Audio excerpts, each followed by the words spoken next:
நிலத்தினில் நிழல் விட ஏங்குவே நிழல் விழுந்த மணலையும் அடியில் தாங்குவே உடையனை எடுத்து என்னை உடுத்து நூலாடை கொடி மலர் இடையினை உறுத்தும் ரோஜா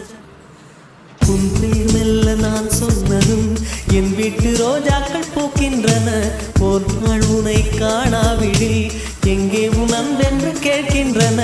நீ